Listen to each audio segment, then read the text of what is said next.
You're listening to the Options Insider Radio Network, the home of the Options Podcast. For more quality options programs, visit theoptionsinsider.com or search for Options Insider Radio Network in your podcast provider of choice. Listeners can also access all of our programming through our mobile app available in the iTunes and Google Play stores. Select programs are also available via live stream at mixlr.com/options-insider. That's mixlr.com/options-insider. Don't forget to follow along with your favorite programs and submit your own questions for the hosts at twitter.com/options, stocktwits.com/options, facebook.com/theoptionsinsider, or via questions at theoptionsinsider.com.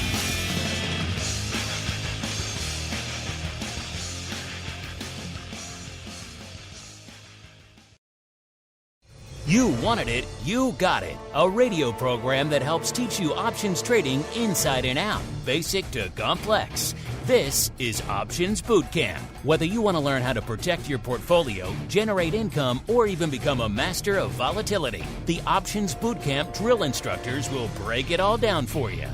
Now, let's get you into peak options trading shape. Here are your Options Bootcamp drill instructors. All right, everybody. That music can mean only one thing. It is one of my favorite days of the week. It is Education Wednesday. Yes, we are back on the network holding court for your education fun out there. Of course, last week I was down at the old Securities Traders Conference out there, which is a big annual event here in the city where a lot of the industry gets together here to discuss hot topics. Zero DTE, very hot topic there at the conference last week. Had a chance to bump into my old buddy, the Flow Master, Mr. Henry Schwartz, who will be joining us tomorrow on the Option Block. So if you're listening to the Option Block, stay tuned for that. That should be fun out there. So, of course, there was no live Options Bootcamp. If you're listening after the fact on one of our our countless legion of on-demand listeners, you didn't really notice any difference. You still got your on-demand show on your usual schedule. But now we are back here live for all of our pro folks out there having fun. Of course, my name is Mark Longo from theoptionsinsider.com, as well as from the ever-exciting network upon which so many of you are binging these days. I want to remind you of a number of fun things. First off, if you like what you hear, do keep rating and reviewing on your platform of choice. It clearly has an impact. There are so many new people discovering Options Bootcamp literally every week. And they all come in and they all immediately go back to our first episode from, I think it was April of 2012. So it's fascinating to watch that. If you want to keep that joy, come in. You like what you hear, rate it on whatever platform you get the show. Of course, if your platform doesn't allow that, you can go to the iTunes or other listings, or you can just go to the app stores for our network app and leave ratings there. A lot of people like to do that as well.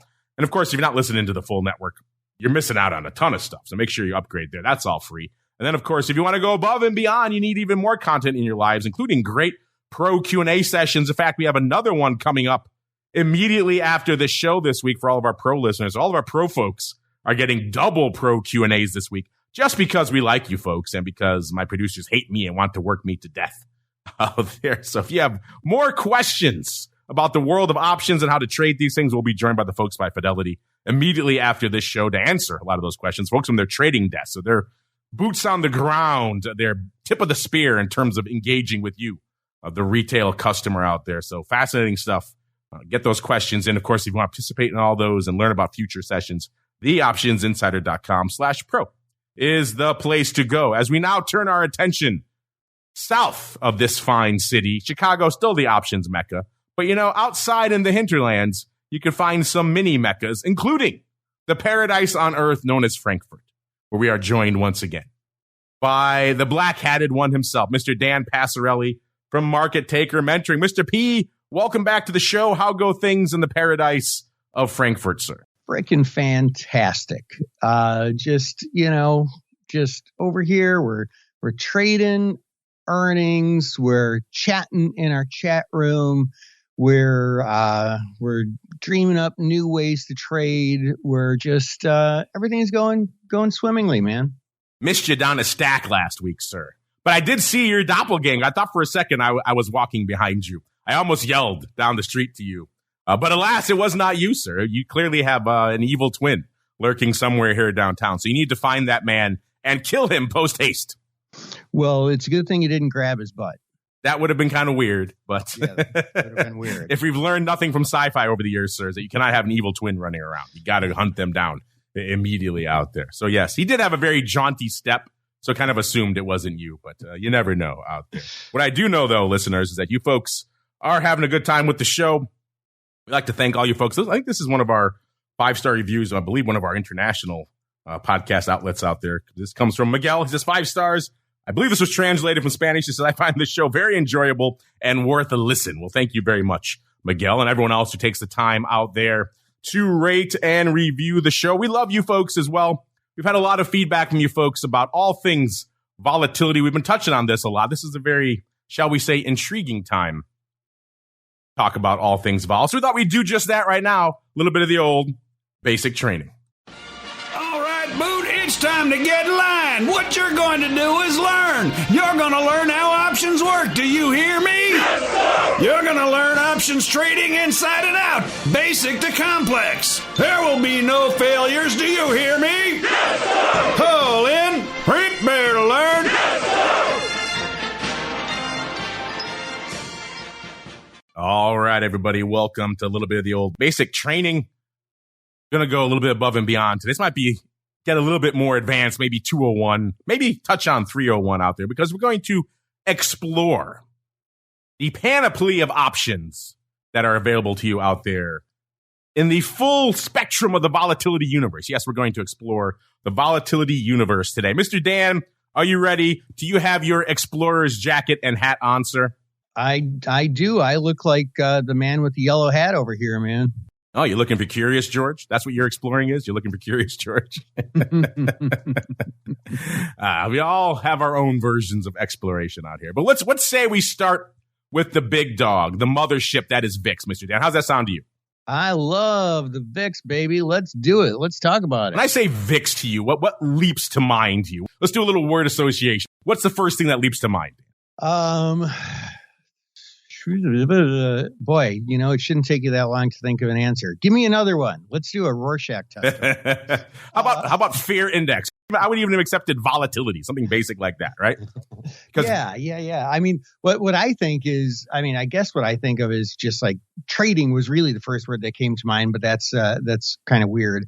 Edge, I guess, is one that pops into mind pretty immediately. Trading is kind of weird because for the majority of VIX's life and for the big product everyone thinks of, you can't trade it, right? So that is a bit of a weird one. Maybe it's a counterintuitive word association you have going on in your brains. What are we talking about here, listeners? Yes, the mothership VIX has kind of become synonymous with volatility. Weirdly enough, Dan, I started seeing towards the middle of last year a bunch of billboards popping up in downtown Chicago with VIX splashed all over them, but in a weird orange font, and usually surrounded with little kids. Looked like from international children from different parts of the world, looked like Latin America and South America, things like that. I thought, that's an interesting ad. Maybe they're advertising a VIX for the Latin American audience. I don't know. It seems strange. I started seeing these more and more. When I started getting closer to them, I realized, they're not advertising the VIX as we know it at all, Dan. It was instead a new Spanish language streaming service called, appropriately enough, VIX, which is now effectively the Spanish Netflix out there. Have you seen these ads? Yeah, you know what? Yeah, now that I think about it, I have. I kind of forgot about it. And let's do word association with that too. The first word that came to mind was lawsuit. Yeah, that's what I thought. I thought, wow, how did SIBO lose hold of this so quickly? But at first I thought, wow, SIBO's really rebranding it. They're going for like an orange look. It looks very different. But no, it was this new Spanish language. I don't know why they chose VIX, but they were able to get VIX.com. Somehow SIBO did not own that. I'm stunned by that. So now if you go to VIX.com, listeners, it is not about volatility.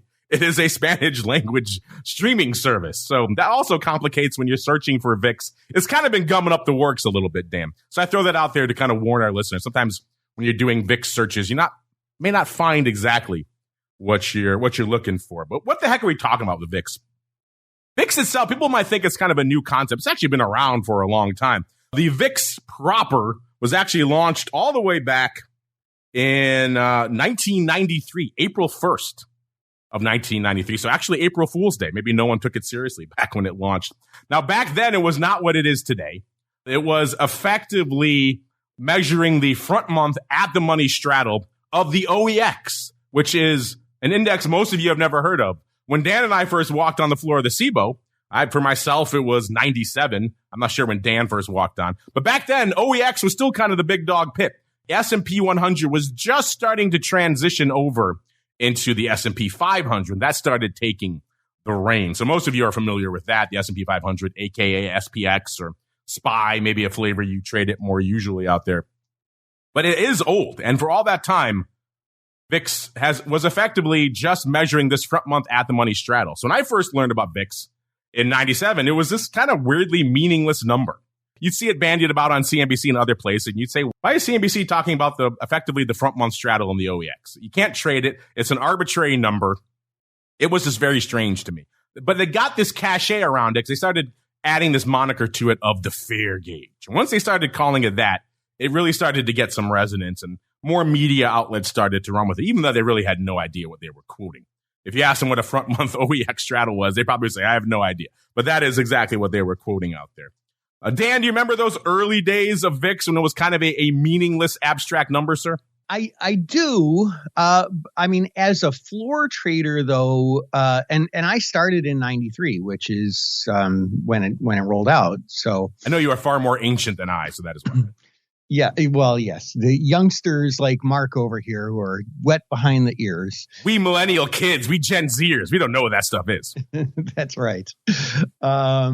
Yeah, I mean, I started in 93, and I mean, I looked at it for the same reason I look at it now, even though it was somewhat of a different animal back then. But just to, just like if I'm trading Apple or, AT&T or whatever, I look at the SPY to get a gauge as to what the market's doing. But if I'm trading Apple options or AT&T options, I'll look at the VIX to get a gauge for what, the overall market volatility is doing.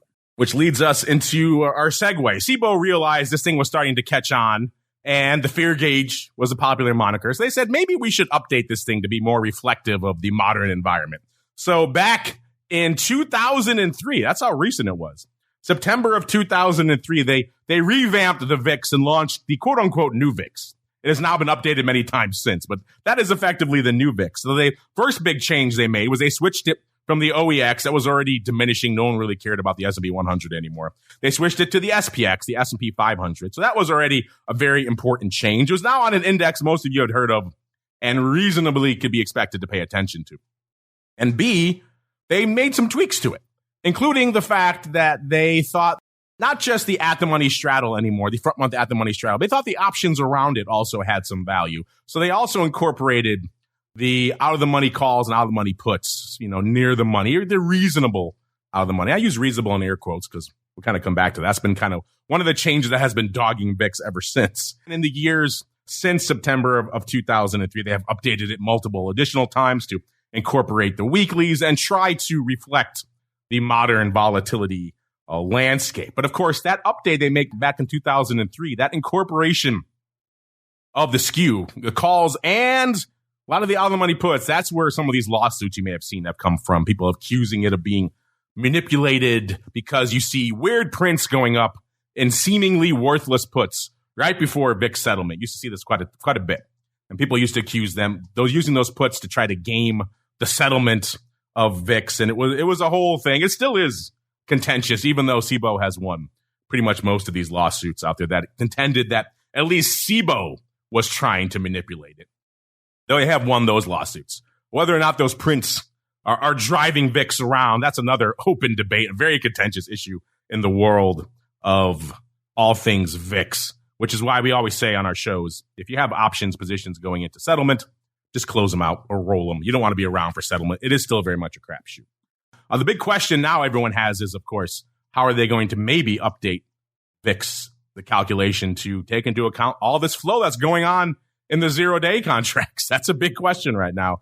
And what impact that is having on VIX as a result. That is still a very big open question, one that was debated very much at the STA conference last week. But even back then, let's go back to 2003. They launch it, they make this new VIX. It's still, guess what, not tradable. not a tradable product, just an abstract index that gets quoted and sounds cool, but you couldn't really do anything with it. It wasn't until 2004, pretty much a year later, that they launched the first real tradable VIX and or vol product. And SIBO really started putting their efforts into this volatility as a separate asset class. And the vanguard of that were the VIX futures, which launched back in 2004.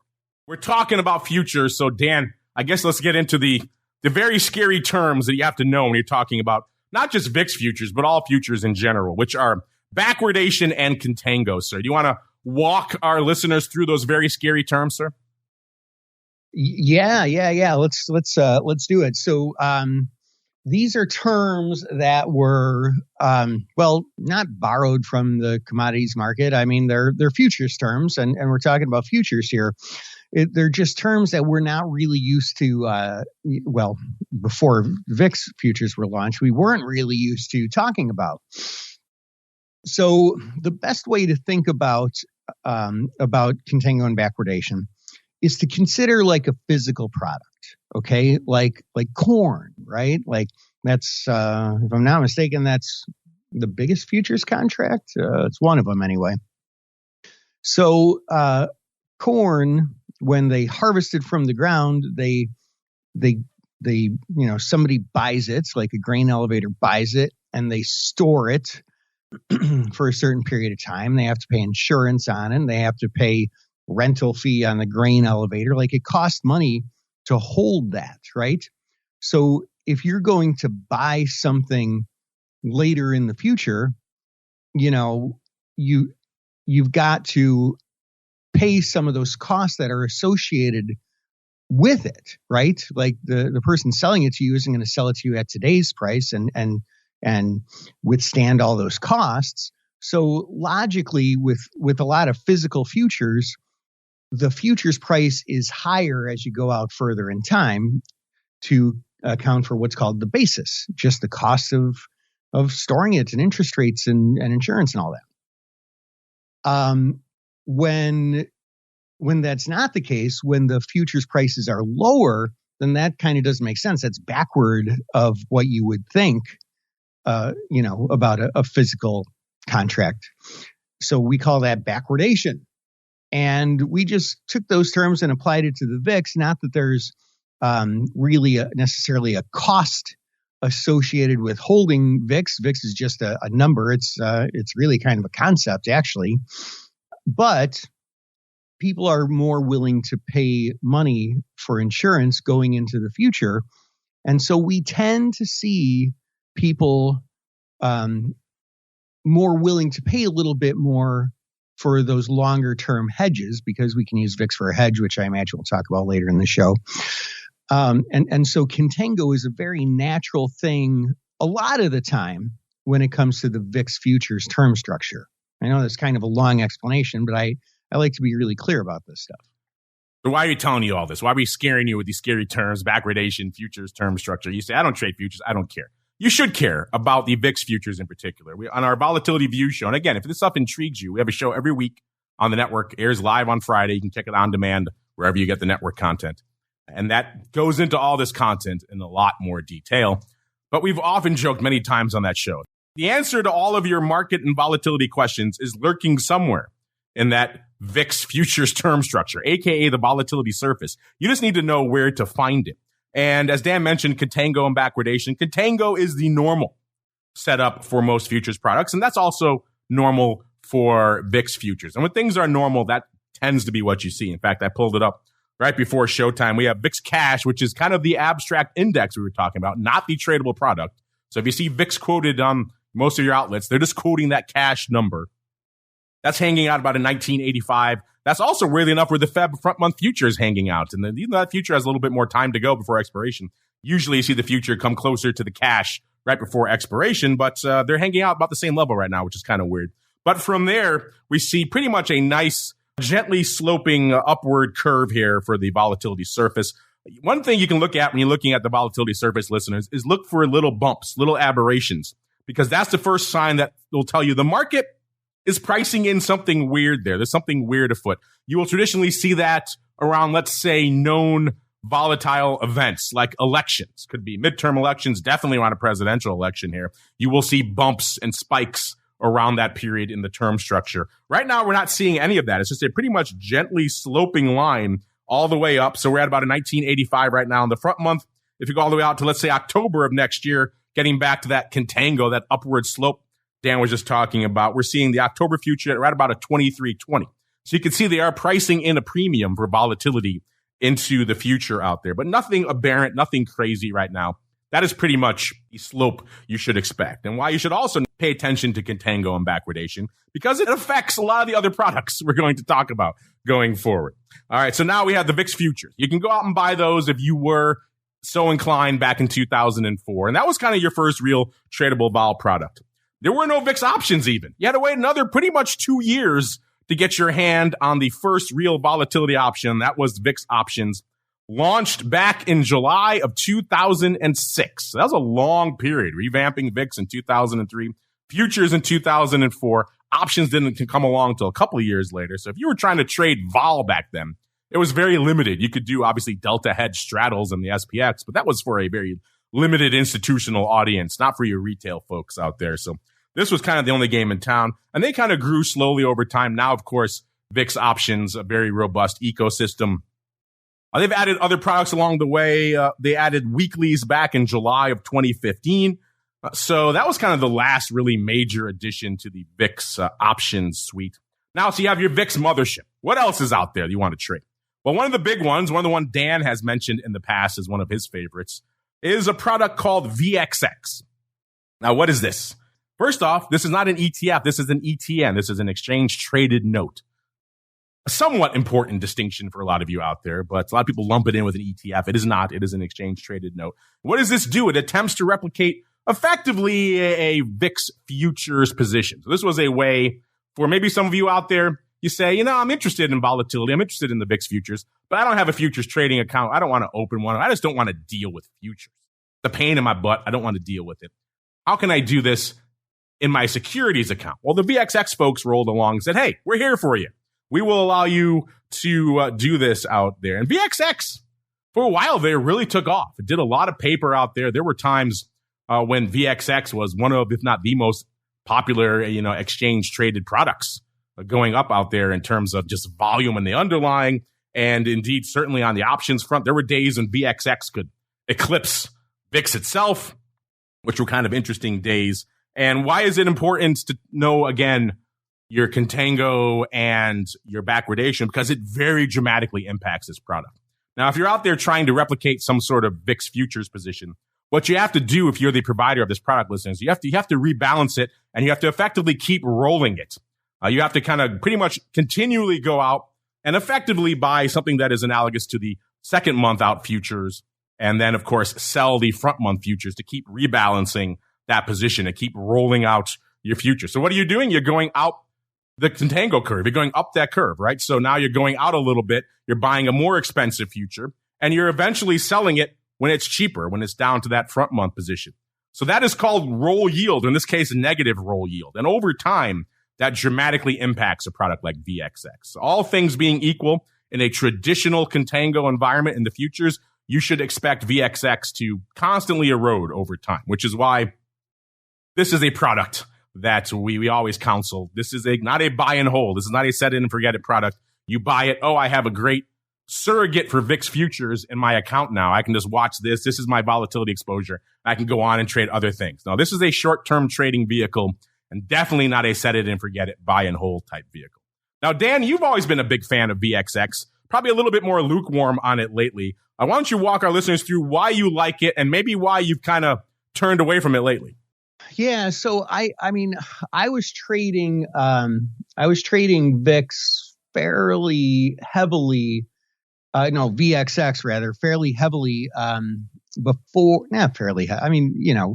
fairly regularly, I guess I should say, shortly before it was nuked, like they just totally, Barclays, they had the reasons and it apparently was a necessary thing, but they kind of destroyed the product.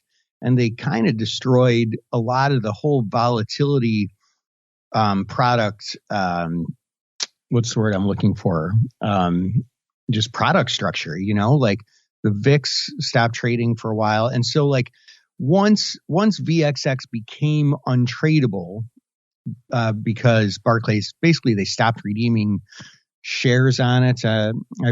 We might talk about that more a little bit later, but the gory details are not important. So when it became untradeable, well, I stopped trading it. And when I stopped trading it, I kind of never really looked back. And I kind of feel like that's what a lot of people had that same experience.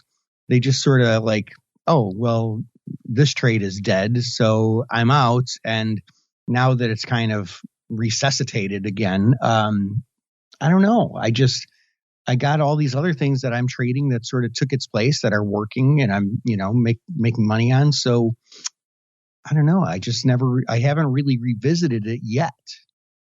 Yeah. Something to keep in mind with all these products, listeners, we're going to talk about from now on pretty much, is that they are effectively Franken products. They are attempts to replicate something else in your portfolio. And they go about it in various ways, some better, some worse, but they all have their own issues associated with them. So sometimes these absurd machinations, these absurd lengths that they go to recreate these products can blow up in their face. And that happened kind of with VXX. It happened just this past year, the middle of the year last year, where all of a sudden Barclays, the issuer, decided, they weren't really going to keep redeeming the notes on a regular basis out there. And that kind of gummed up the works. And all of a sudden, for nothing to do with the volatility market or anything that you might expect to cause problems with a product like this, it was just the issuer causing problems, which is something you never like to see. And so VXX kind of decoupled completely. And all of a sudden, it was no longer really tracking the vol market. It was just doing its own thing completely. So a lot of people who had size open interest in this product were very upset about that. And it took a while for Barclays to come out and say, okay, we are going to start actually supporting this product again. And so the ADV has suffered dramatically as a result. I myself have said I've kind of washed my hands of this product a lot. I don't really trust a product that's once bitten, twice shy kind of thing. And that's happened a lot in the volatility ecosystem. This product could go haywire again at any moment in a very quiet, tranquil market. Doesn't matter. It's all about what's going on behind the scenes with the actual calculations and machinations of the product. So that's something you're leery of, and maybe you want to stay clear of VXX. Worth noting, it still has some value as an indicator. If you don't like to follow the VIX futures term structure, if all that is a little bit obtuse, you can still keep an eye on VXX, maybe put it in your watch list on your brokerage account, because it gives you a good representative number of, okay, what's going on with the VIX futures surface. Because remember, you talked about contango. This product loses value in contango. Guess what? It gains value when things are backward. When the front month futures is more valuable than the second month future out, let's say in those rare scenarios, then all of a sudden you're buying a cheaper future, selling a more expensive future. So VXX can gain some value. So if you see some weird things start to go on with VXX, you maybe can see, okay, it's time to maybe take a look at the VIX futures. Something strange is going on. Because when the VIX futures are backward, listeners, that's when you need to be careful. That's when strange things are afoot out there in the market. Let's keep on rolling out there. Other products. Again, there are a legion of these. We won't have time to get to all of the vol products here on the show today. We want to try to get to the main ones that have some decent volume you maybe have heard of or would consider to trade. UVXY, another one out there. This is the short-term futures ETF from ProShares. Now, this is a 1.5 levered product out there. And I love when the issuers of these products take the time to give you all kinds of warnings about why you shouldn't trade these products. Here's an example right now, just from the prospectus, the ProShares site here for UVXY. Due to the compounding of daily returns, holding periods of greater than 1 day can result in returns that are significantly different than the target return.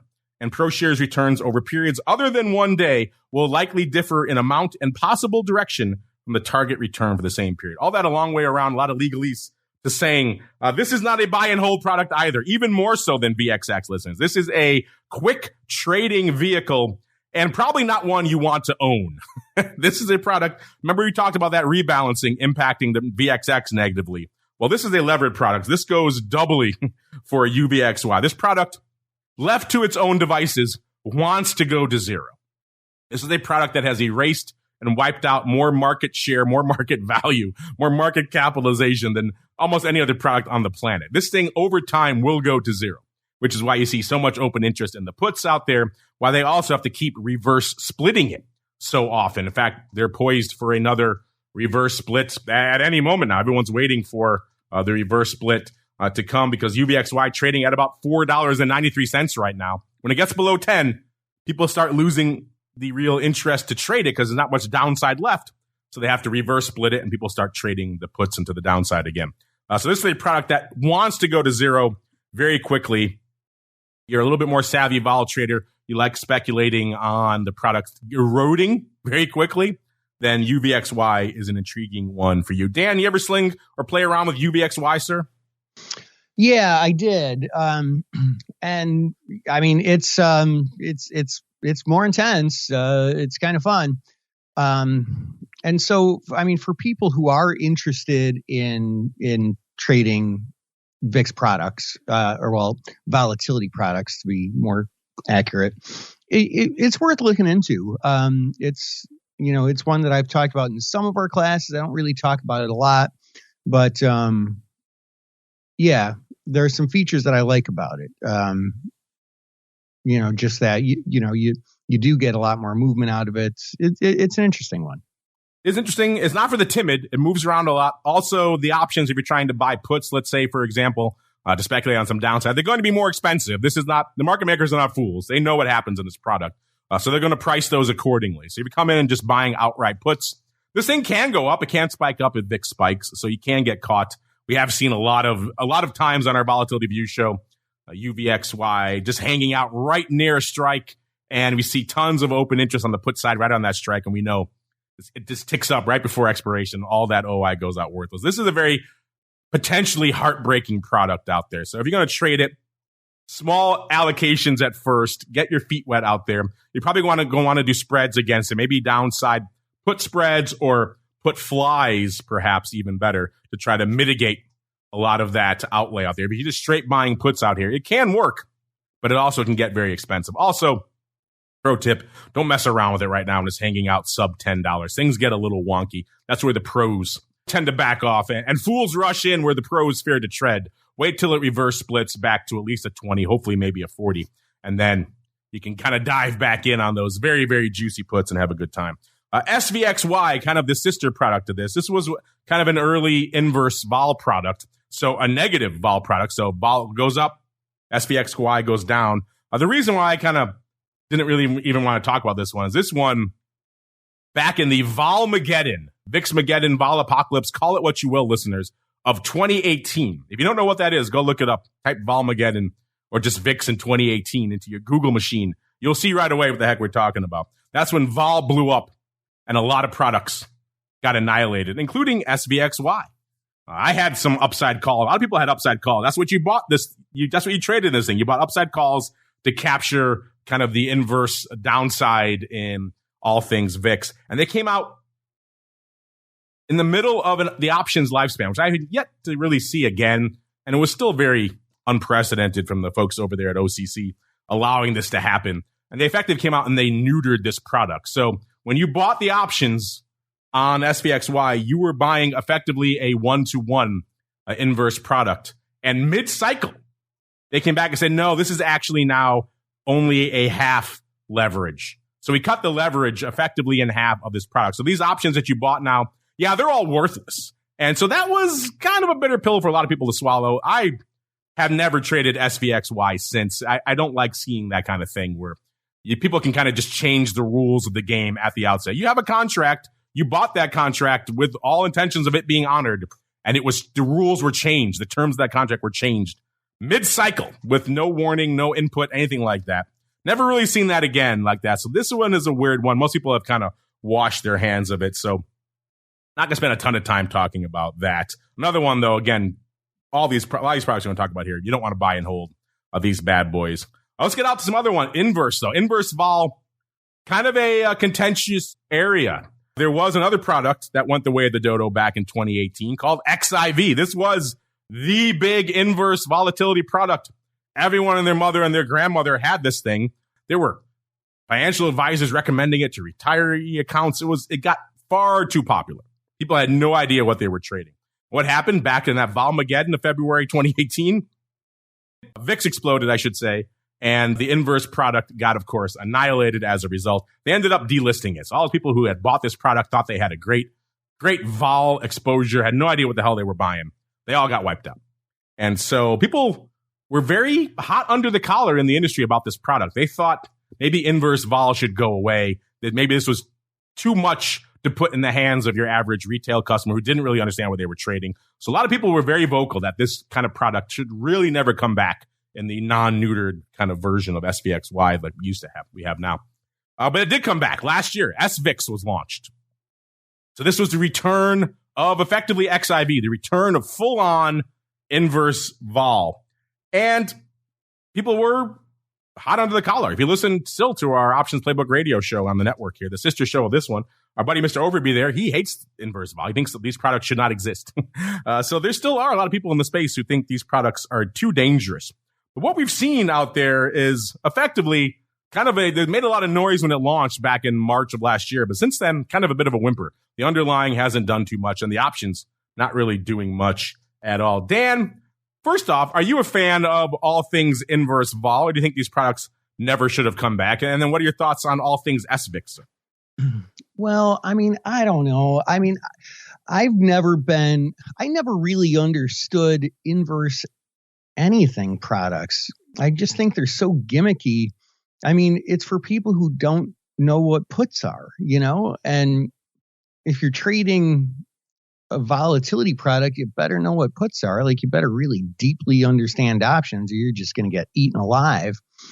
So, I mean, I don't understand why you need an upside down version of it, just instead of buying calls, buy puts or whatever. I don't, that never made any sense to me with anything. But I mean, I understand there are some people who don't invest the time to understand how options work. And that's fine. I mean, it's our life's work to teach people with what options are because we understand their value. But, I mean, not everything is for everybody. So that's fine. But if you understand how options work, what is the point to having some ETF or whatever that is just, the opposite in inverse? I don't get it. I just plain old don't get it. Put Dan in the not a fan category as well out there. I should say there are some proponents of these products out there. Mr. Russell Rhodes, our AKA the once and future Dr. Vix, pops up on our network a lot, picking on the Volatility show. He likes this product. He's one of the few proponents we have of it on the network. He likes it. He likes to buy it and write covered calls against it. That's one of his favorite trades these days. So there are proponents of this. I should say, for all the headlines this thing made when it launched last year, it didn't really do a heck of a lot last year. In fact, the level from where it launched back in the March timeframe to where it closed at the end of the year, it closed almost literally unched on the year. Didn't really do a heck of a lot last year. It wasn't until recently, as we've seen VIX really start to get pummeled, that we've seen SVIX make some new highs out there. So again, this is kind of a interesting product. Maybe you approach it delicately, slowly. Again, not really going to be a buy and hold for a lot of you out there. This is an inverse product at the end of the day, but something maybe to keep an eye on. Maybe if you are intrigued by this concept, you can start dabbling in some of the options. So at least then you have a very risk mitigated approach out there. If you like it, you think maybe VIX is going to sell off, this thing is going to pop. Maybe you pick up some calls or some call spreads, but it's an intriguing product and it's back. So if you are intrigued by inverse vol, this is a potential product for you. Let's keep going on the other front, the levered front. I talked about UVXY before. If UVXY, not rich enough for your blood, not enough leverage for you, not enough bang for your buck, allow me to prevent the kind of sibling product to SVIX. This is not inverse at all. This is UVIX. This also launched around March of last year as well. This is just a straight up 2x levered VIX product. So all the issues we talked about with UVXY kind of go into zero because of the rebalancing and everything else like that. It counts even more for this one. This one beat UVXY in the race to zero. In fact, they just reverse split it last week, but kind of a meager reverse split. They only reverse split it back to about 20 when they probably should have really reverse split it back to about 40 because it's already down back into the teens and probably going to have to reverse split it again pretty soon at this rate. So this is a 2x levered product. Again, not buy and hold. This is very much a trade intraday type product. And also because of the issues we talked about with rebalancing with UVXY, same thing with this one. You're going to see this, all things being equal, traditional contango environment in the futures, the vol market kind of treading water out there. You're going to see this product erode towards zero. And so bear that in mind. Do not buy and hold this underlying under any scenario. And if you're going to trade the options around it, then do so with a short-term mindset. And probably, again, spreads are going to be the way to go with all of these types of products. You're going to want to sell something else against it to mitigate your outlay on these things, because they do tend to whip around a little bit out there. It's not just all straight down. It does move up. It is a 2x levered after all. So if VIX pops, this will pop, and that could wipe out a lot of your downside very quickly. So spreads, flies, these types of approaches are usually the preferred way to go with a product like UVIX. Now, if you want to get beyond the traditional just S&P 500 vol realm, there are choices for you out there. Vol Q, that is effectively the at-the-money vol of the Qs, of the NASDAQ 100. I say at-the-money vol because this product was created by our buddy, Mr. Scott Nation's been on the network many times. Just recently did a pro Q&A with us, answering a lot of your questions over there on the pro side. And what he did was he looked at VIX, he looked at all the issues and controversies surrounding all those out-of-the-money options being used in the calculation. And he said, you know what? We're just going to get rid of all that. We're going to go back to the old methodology, which is effectively a front-month straddle. So that's what this is. A Vol Q is the front-month at-the-money straddle of the NASDAQ 100. That's pretty much it. It's as straightforward as it sounds. And now they listed futures a year and change ago. Now they have recently listed options as well. So if you do want to trade volatility on a product other than the S&P 500, it does exist. They are fairly new, the options, so the liquidity is still going to be a little bit light. The spreads are a little bit wide, but they do exist out there. Mr. Dan, first off, if you want to touch anything on UVIX or any of those other products I mentioned, have at it. And then B, what are your thoughts on the products outside of the S&P 500 universe, sir? Yeah, I mean, VolQ is one that I use a lot. That's part of my 0-day strategy in NDX. But like one of the problems that I always had with the structure of the VIX is that I feel like they compromised quality of the product to get it passed by the SEC, because they wanted to make sure that it couldn't be perceived as being gameable, notwithstanding the fact that they had a recent lawsuit that said that maybe that didn't say, but accused CBOE of manipulating or whatever it was they were accused of.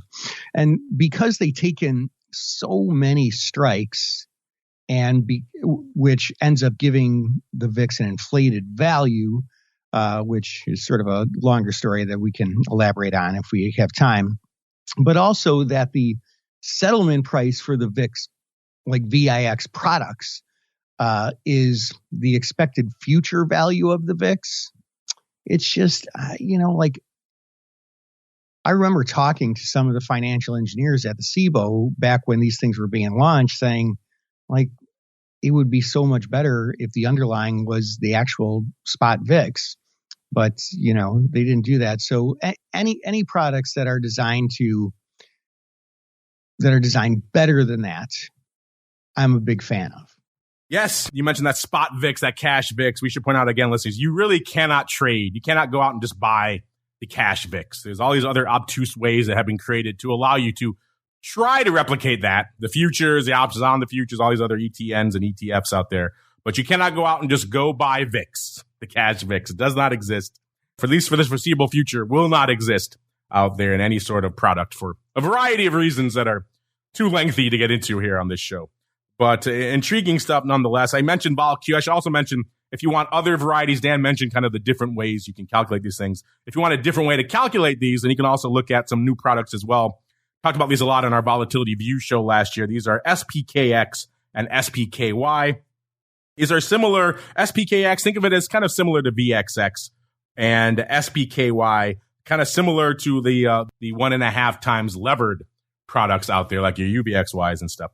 But these are not on the traditional SPX options you might think of, or on the VIX futures. These are on spikes, which is a volatility product, a volatility index that was created off of SPY, not on SPX.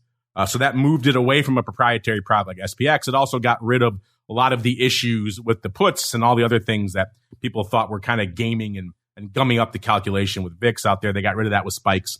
So that is a new kind of volatility index, but still on the S&P 500 on a product more of you probably trade, which is SPY. And they have now launched volatility ETFs on those as well. So you can check out SPKX and SPKY if you are so inclined. But again, those are fairly new and still not really lighting up the world from a volume perspective. Before we roll in some quick questions here, because you are coming against it, we've been talking about vol for a while. A lot to talk about here. We can do many shows on this, listeners. I should mention kind of the graveyard, the tombstones, the cemetery for vol products that we've lost along the way. I mentioned XIV very infamously died back in 2018. Took a lot of people with it, so a lot of people are not going to mourn that one. There was TVIX out there as well. This was the Velocity Shares Daily 2X, another ETN. This was a VIX ETN. This was fairly popular with a lot of people, even though I washed my hands of it years ago, because this is another one that had a problem that caused it to go haywire many years ago. It had nothing to do with the vol market. It had to do with the fund flows into the product itself, but it went completely nuts. After that, I said, okay, I'm washing my hands of that one. Also, it wasn't optionable, so that really kind of limited its utility for me, and I know for a lot of our listeners. But that was pretty popular, and they still delisted it. They delisted it back in 2020, so that one is gone. RVX, for those of you who wanted a VIX methodology on maybe some other indexes, let's say small caps, for example. RVX was that. It was the VIX of the Russell 2000. It still exists. It is disseminated. You could go see a quote for RVX, but it is no longer a tradable product. There used to be options and futures on it. Those have gone the way of the dodo, unfortunately. I'm trying to get SIBO to bring those back because there is a lot of action in small caps these days, and people could be intrigued by this. But for right now, no joy there. All right, Dan, we did a lot of living here over the course of today's episode. Packed a lot of vol into this. I'm sure we're going to have a lot of questions, and we'll come back to a lot of these in the future. I kind of wanted to just kind of run down the pantheon of popular tradable vol products that a lot of our listeners may have heard of or may be intrigued by. Anything you want to add to this, sir, before we roll on to some quick mail call here, sir?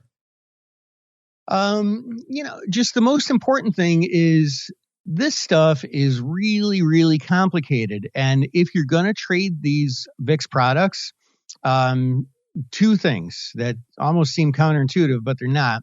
One is that there's a bunch of money in these because they're so darn complicated. And that's two, you better really understand them. Typically, when it comes to trading or when it comes to anything, you get rewarded for being smart and for being able to figure out things that either other people can't or other people just don't put in the effort to do.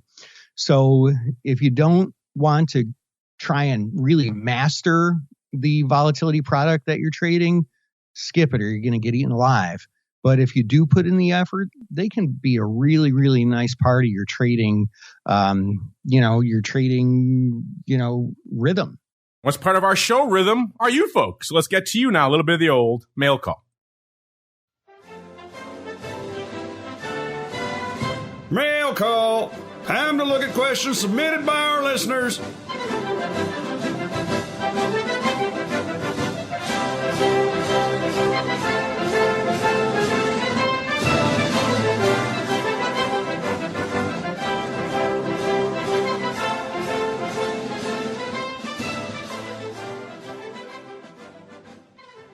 All right, everybody, let's get to it quickly here because we got to keep on rolling, get into our pro Q&A coming up in just a few minutes here for all of our pro listeners out here. But our questions of the week, we had a couple we've done. Obviously, we were not live last week, so we have a couple we want to pay off for you, all kind of revolving around the same theme. First off, on our last show, we asked you folks, this zero DTE thing, just quite simply, think this is a fad or is it the wave of the future? And exactly 2/3, 66.7% of you said it is here to stay. It is the wave of the future. And exactly 1/3 said, no, it's a fad. So intriguing. I think I can kind of, by looking into that and reading the tea leaves a little bit, kind of suss out the pros in the audience from the retail and which side they tend. Not all pros dismiss zero DT by any means, but they are a little bit more controversial with the pro audience, which is why, again, coming on the heels of that conference I was at last week, we decided to ask you another question about zero DT. It just expired, just ended this question yesterday. And we asked you, Dan, the zero DT trend is all the rage and the subject of much debate at the STA Chicago conference this week. Our listeners are clearly trading these products in very large numbers. But is this zero DTE explosion? Is it good for the options and volatility markets in the long run? We gave him 4 choices, Dan, 2 yeses and 2 nos. Yes, this is good because it gives cheap retail access to SPX. Or yes, this is good because it's enticing more traders. At the end of the day, more volume is a good thing. Or no, this is bad because it's just gambling. Or no, this is bad because these are gamma bombs and they're going to explode in your face. Mr. Dan, what do you think our audience went for, sir? And what is your choice if you have one? I do have a choice, and I am going to say that it's cheap retail SPX access, because I think it is. And, can somebody make a case that it's gambling? Well, sure, you can make a case that anything's gambling. I mean, I've heard people talk about how, buying a protective put is gambling, or, covered call. There's what was that? Edward Jones doesn't even let you trade options in your IRA because they, for some reason have in their heads that they're risky and not, things that can help you manage your risk. So I'm sure there's some people who say that they're gambling, but we're traders, and we provide a very important function. We provide liquidity into the market, and I think the opportunity to trade these things and to take a logical position on what we think might happen in the very short term with SPX or whatever it is that we're trading these on. I think it's good for retail traders. Let's see what our audience thought, Mr. Dan. And surprisingly, they went negative. No, these are gamma bombs ended up winning with 35.3% of the vote, Dan. Followed by number 2, no, this is just gambling with 29.4%. So you add up both of those, and the majority of our respondents were in the negative, close to 2/3. So that's kind of surprising. And then, yes, it provides cheap retail access was 3rd place with 26.5%. And yes, enticing more traders was only 8.8%. Roughly 2/3 of our audience coming in on the negative side. Does that surprise you? I mean, it surprises me a little bit. I mean, don't get me wrong. I mean, this is a discussion point, and there is some validity to it. I mean, honestly, they are kind of gamma bombs, but that's sort of the bet that you're making. The position that you're taking, I guess, would be better. This is just gambling. I don't know. I mean, I would argue more aggressively against that. But so I guess I'm a little bit surprised, but I mean, I can see the fair points being made. All right, Mr. Dan, we're going to have to leave it there. Listeners, if you didn't vote in our question of the week, @options is the place to go. We always have fun questions live for you there. If you can't see them, if they're not pinned to the top, just scroll down a little bit. They'll be there for you. We try to retweet them throughout the week so everyone can find them. And, of course, there's a ton of other content waiting for you there throughout the week as well. But, Mr. Dan, that music means we got to go. We packed a lot of living into the show today, sir. But before we go, if folks have even more questions and maybe they want to reach out to you and see what's cooking in the land of MTM, where should they go? What should they do? Well, folks, make your way on over to markettaker.com and join us. We would love to hear from you. We do complimentary online trainings all the time. In fact, we've got one tomorrow during the day on trader psychology. Anybody who is on our email list, which you can join by clicking join free on our website, you'll get an invite. But you'd have to do that today because the webinar is during the day tomorrow. So markettaker.com. There you go. Check them out, markettaker.com. Don't forget the second T for Theta. And we got to roll on out of here. Listeners, all you pro folks listening live, hang out. We'll be back instantaneously with a great pro Q&A, our old buddy, Mr. Constantine Vrandopulo, a.k.a. the last emperor himself, from the Active Trader Strategy Desk over there at Fidelity, will be joining us to answer all of your many and varied options questions. And I know they are many and varied because they're coming in hot and heavy right now. If you want to participate in that, listeners, check it out maybe after the fact. Check out everything else that's going up there on, of course, the exclusive Pro podcast feed, as well as Options Oddities, everything else that we do. Only one place to go, theoptionsinsider.com/pro. Otherwise, we'll see you back here next week, another episode of Options Bootcamp. Stay safe out there, everybody. You're listening to the Options Insider Radio Network, the home of the Options Podcast. For more quality options programs, visit theoptionsinsider.com or search for Options Insider Radio Network in your podcast provider of choice. Listeners can also access all of our programming through our mobile app available in the iTunes and Google Play stores. Select programs are also available via live stream at mixlr.com/options-insider. That's mixlr.com/options-insider. Don't forget to follow along with your favorite programs and submit your own questions for the hosts at twitter.com/options, stocktwits.com/options, facebook.com/theoptionsinsider, or via questions@theoptionsinsider.com.